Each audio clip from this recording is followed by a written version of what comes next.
So Nigel, I hope you're feeling okay. We don't want to make you Yes. anxious. I see you still have a Can you hear me now? Yes, yes, we can hear you, Nigel. So do you want to Okay, present? perfect. Yes, sure. I'll do that now. Okay. Okay, thank you for bearing with me. I think we should be good to go now. You can just let me know when you can see my screen. I can, Nigel, Okay, thank you. and I can hear you clearly. All right, perfect. Okay, thank you to Carmen for stepping in just before her time, and then to the team as well. Thank you for your assistance.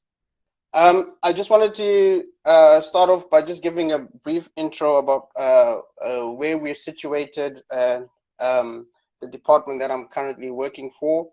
I'm part of the ECP, which is the extended program in EMS, and I'm teaching quantitative analysis for commerce there. And I'm also doing some work for School of Business and Finance, where I'm teaching the ADM students as well as the final year students, the MAN 305 class.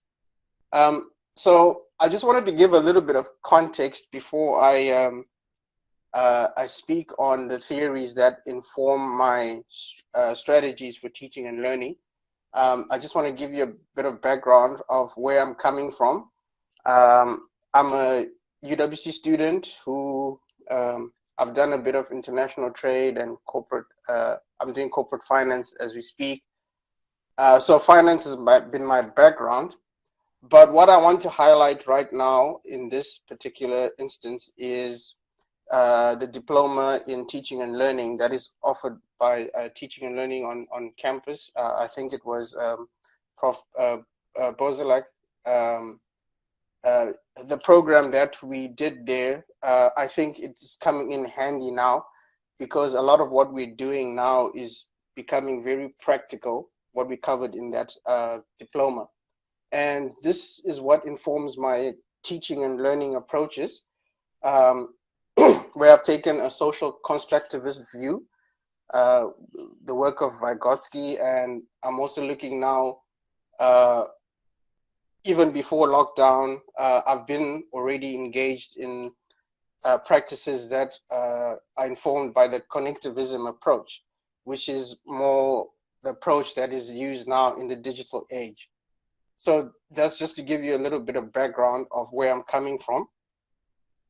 And then when it comes to remote teaching and learning, I would like to start off by just talking about the opportunities that I think have presented themselves because of this lockdown period, where now we've got the privilege of actually recording our interactive sessions. We can now apply some real world applications to the work that we do. If you think about Bloom's taxonomy, where for a lot of our undergraduate modules, especially in the first part, you're asking students to remember work and to understand work, maybe to explain it here and there.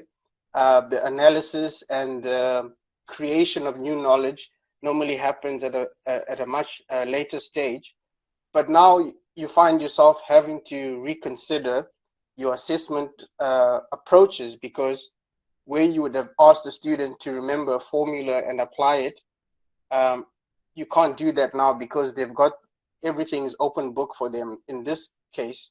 So now by bringing in real world applications, you're saying if you're to find yourself in an industry-based environment, how would you apply the knowledge that you've been taught? Because you can obviously have your textbook or your notes. We know a lot of asset managers that still sit with their textbooks, and they make reference to them all the time. But the question now is, can you make sense of that work? So those are the real world applications that I've started dealing with now. There's an opportunity now to improve ICT skills across the board. Yes, we do have challenges with people who sometimes do not have access to a PC or a laptop. But when they do get hold of it, or when they are able to do a task, we can see that there isn't some skill development in that regard, right? So even when we talk about improving analysis skills and research skills, because a lot of what we're saying is we've given you the material, you've had the classes, you have recordings. Now it's a question of, can you watch and apply? If there's something you didn't understand, a particular aspect, you can actually go and research it a little bit more. And then, of course, there's the reality that some of the work becomes easier to mark now, especially from a finance point of view. If you look at the industry practice in finance, the one of the biggest or most recognized qualifications, which is the Chartered Financial Analyst qualification, actually uses multiple choice questions. And of course, they have sit down exams, and now they've had to also reconsider how they do this. So it brings an opportunity of actually preparing students who are going for that route to start practicing what is actually going to be the case when they get to industry. And then, of course, there's an opportunity to now also develop some etiquette and professionalism with engagement on public forums, how we can also contribute to society by teaching people how to deal with group communication. So we can see that it's still a challenge and we've got a long way to go, but I think it's a good platform for us to start dealing with these matters, because they won't deal with these matters anywhere else. And then, of course, the challenges that come up, there's always, I'm sure we can all relate to these, the issue of data, load shedding, ICT skill level. Not everyone is at the same level in terms of their computer literacies, and of course having the actual equipment. And then we've also got the issue of compromise integrity. So we need to work around that in everything that we do now in order to make sure that what we see as the feedback from the student is a true reflection of the student's performance and not really assistance from friends and family, right? And of course, there's this that I've been getting a lot lately, which says, you know, I did the course last year, and suddenly everything's difficult now. And this normally comes from students who've obviously seen an opportunity this year with the online. If things are run the same way as last year, then it becomes much easier for them because they're at home with their textbooks if things are asked the same way. So the moment you change things, there's that resistance to change. But with time, students actually see the benefits that are coming out of the changes. And then lastly, I'll talk about my teaching and assessment practices. So under teaching, I've been incorporating the live board online, which is an online whiteboard. And then I'm using the Wacom Writing digital pad, which is just like me being in a classroom when we have our interactive sessions. And when I need to explain something for a video to share with the students, a lot of the students are not familiar with how to use financial calculators. So by having an emulator, online emulator, I'm able to also show them, which actually brings an opportunity, because in the classroom, you normally say it out, press this and press that. Or if you happen to be in a venue with a doc cam, you're able to show them on the doc cam. But the student that's not in class on that particular day does not get that assistance. Now there's the opportunity for me to actually record the session where they see how I'm doing it, and they're able to refer back and actually learn how to use the calculator. And then, of course, I've introduced a bit of basic modeling in Excel. A lot of these students are going to go into careers where they have to have some kind of Excel competence. So this is an opportunity for us to actually do that. So if I can just show you an example of what I'm referring to. So this is the live board that I'm referring to, and I'm actually currently using the pen now. So this is the pen that I'm using. It comes with a cable, and you can have Bluetooth as well. And it's basically like writing on a board. I can have prepared formulas or graphs where I can then explain things and write over them to explain something, or explain what what each of these variables refers to, and just to show them maybe how I'm going to mark assignments, etc.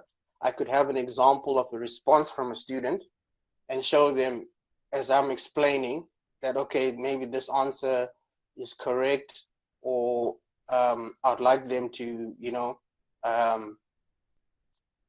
maybe present it in a certain way, or if something is wrong, I could circle the part that's wrong, for instance, and just to make it clearer for the student, and so when they respond, or they actually understand where they went wrong, and it's a explanation that I'm giving to the entire class, so everybody can benefit, right? And then in terms of the emulator, this is the emulator that I'm using, and I can show them as I teach exactly what I'm pressing and how to use this calculator. So they have the physical calculator, and it's identical to this one. So it makes it much easier for them to understand. All right. Okay, so, and then of course, all the material is shared on Canva. So Canva has been a great resource, especially when it comes to assessment in my particular modules, because I've been able to create lots of question pools that students can then, if I run a test and at multiple times, one of the big challenges is that people tell you that they've got data at different times of the day. Some people have nighttime data, some people have data during the day. And we know that students communicate. So to try and circumvent that, what I've done is I'll offer multiple iterations of the tests, but then with the help of big question pools, I know that there's a low chance that students will get the same questions.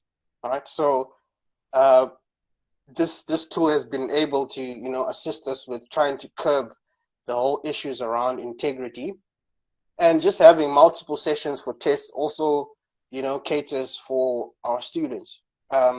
Sometimes I have been forced to have tests at the same time because maybe it's not the pool is not big enough to accommodate so many different possibilities.